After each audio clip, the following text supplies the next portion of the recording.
এটার জন্য কেমন ভাবে খেদমত করতে হবে সব কিছু বিস্তারিত বলতে পারি নাই, সংক্ষেপ সময় কম, এই জন্য সংক্ষেপে কিছু কথা বলেছি। আল্লাহ তাআলা আমাদের সবাইকে এই হাদিস অনুযায়ী কোরআন আয়াত অনুযায়ী আমল করার জন্য তৌফিক দান করুন। আমাদের মাননীয় চেয়ারম্যান সামনে আসেন, হাদিসের সামনে আসেন, সামনে জায়গা আছে।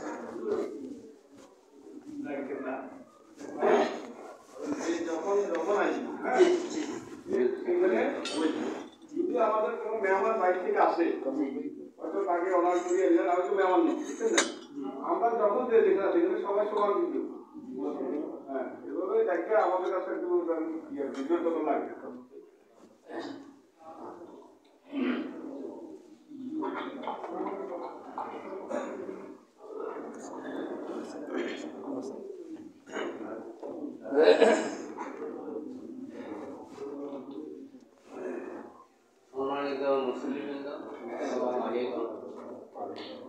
মসজিদের মোবাইল হিসেবে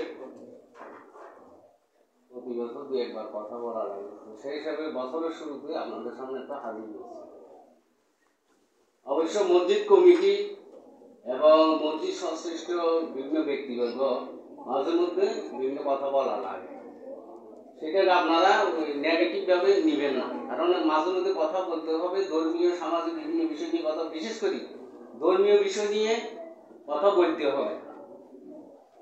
এছাড়া আজকে আমি একটা বিষয় নিয়ে আপনাদের সামনে হাজির হয়েছি, সেটা হচ্ছে যে আমাদের জীবনে, আমাদের মানব জীবনে তিনটা সাল রয়েছে, বিশেষ করে আমাদের মুসলিম সমাজে তিনটা সাল রয়েছে: ইংরেজি, বাংলা এবং আরবি।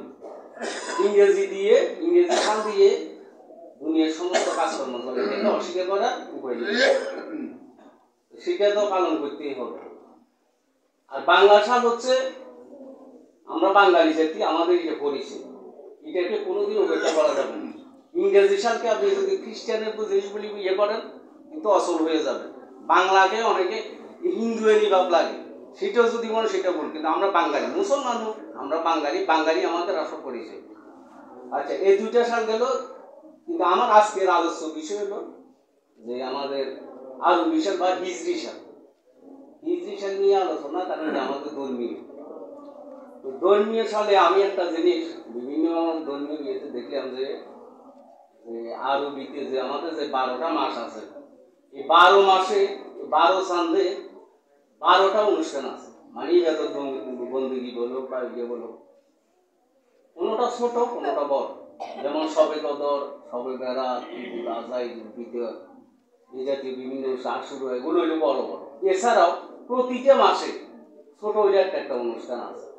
তো আমি আমাদের এই সমাজের কাছে, মসজিদের ইমাম মুয়াজ্জিনের কাছে, কমিটির কাছে, সবার কাছে বা গুরুত্বপূর্ণ ব্যক্তিগতের কাছে, সবার কাছে যে প্রতি মাসের যে একটা অনুষ্ঠান আছে, ছোট বা বড়, ছোট হইলে ছোটভাবে হোক, বড় হইলে বড়ভাবে হোক, যে পালন করব। ওই জন্য আমরা সবাই সহযোগিতা করবো। আমাকে বললে আমিও দরকার হলে বিভিন্ন অনুষ্ঠানের ব্যাপারে বিভিন্ন ধরনের আমি সাহায্য নিতে পারবো। এই মূলত আমি কথাটা বলার জন্য এসেছি। আর বছরের শুরুতে সবার কাছে, বিশেষ করে কমিটিদের কাছে বলা হচ্ছে যে বর্তমান কমিটি হোক বা ভবিষ্যতে যদি নতুন করে কোনো কমিটি হোক, সুষ্ঠু সুন্দরভাবে আপনারা মসজিদ, মক্তব, সামাজিক ও ধর্মীয় সকল রকমের কার্যক্রম সুষ্ঠু সুন্দরভাবে পরিচালনা করবেন, এটাই আশা। এই বলে আমার বক্তব্য শেষ করলাম। আসসালামু আলাইকুম।